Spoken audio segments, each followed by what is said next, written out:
Good evening, I'm Kofi Mensah and this is chale.news. A lot happened today. NDC executives physically blocked their own minister from launching a presidential program. The Cedi fell despite a $1 billion defense. Babies in Dunkwa are being rushed to KATH because there's no oxygen. And Ghana's scholars in the UK are at food banks after being promised their money. Let's get into it. Start with this one, because it's extraordinary. NDC constituency executives in New Abirem physically blocked Lands Minister Emmanuel Arma Kofi-Boa from launching the government's cooperative mining scheme today. They pushed a metallic box onto the road to stop his convoy. President Mahama was listed as a special guest. His own party embarrassed his own program. Full breakdown on chale.news. On the money side, the Bank of Ghana spent over $1.1 billion defending the Cedi in May. $1 billion. And the Cedi still fell 4.18%. Dollar now sits at GHS 12.40 at Forex bureaus. Analysts say June could be worse. Let that sink in. Dunkwa on Offin Municipal Hospital has run completely out of oxygen. The plant broke down Friday. The backup cylinders ran dry by Sunday night. Newborns in the NICU, newborns, are being referred to KATH in Kumasi. This is a life and death failure of infrastructure and it cannot be buried. Remember the Ghanaian PhD students in the UK who stood down their Hyde Park protest after being told funds had been released? As of today, not one student has received a payment. Some are using food banks. Some face visa cancellations. Debt collectors are knocking. The promise was made in April. The Anti-LGBTQ Bill is heading to President Mahama's desk this month. But here's where it gets interesting. Legal analysts say Articles 106 and 108 of the 1992 Constitution may give him a technical, not just moral basis to send it back. This could be bigger than the politics. Full analysis at chale.news.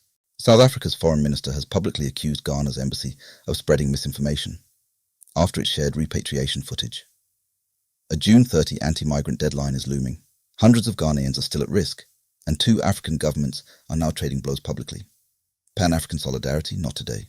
Engineers investigating the Madina building collapse say the structure was, quote, effectively a trap. Broken load-bearing columns, substandard concrete. A separate Avenor building had no permit at all. 16 more dangerous structures across Greater Accra are now earmarked for demolition. A man who volunteered to clear the Christian Village Bridge after every rainstorm was swept away by floodwaters.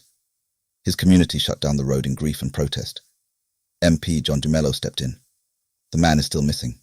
He was trying to help, and the system never helped him back. A midwife was physically attacked at Tamer Community 22 Hospital, caught on video, now viral. NARM-GH is demanding justice and calling on the Ministry of Health to act. Healthcare workers in this country deserve to come to work and go home safely.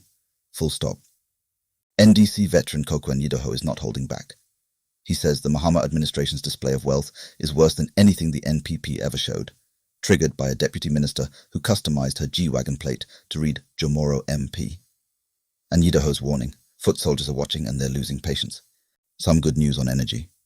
TOR has resumed refining after years of dormancy, and Jubilee crude has been delivered to the Centure refinery for domestic processing, a first in Ghana's history. Both triggered by a cabinet directive from Mahama amid fears of Middle East-driven supply shocks. Quietly significant. 6 games, 0 wins. Honduras pulled out of the warm-up so Ghana go into the World Cup without a final prep match. Kudus is carrying an injury.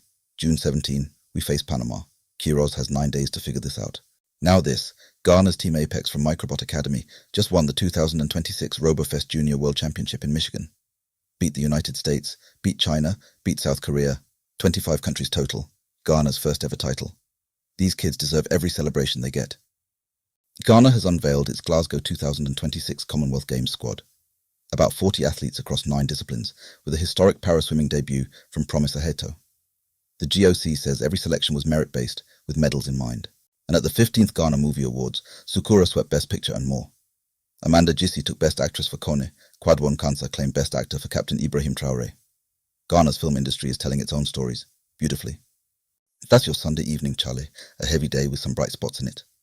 Every story we covered tonight and more is waiting for you at chale.news. Stay informed.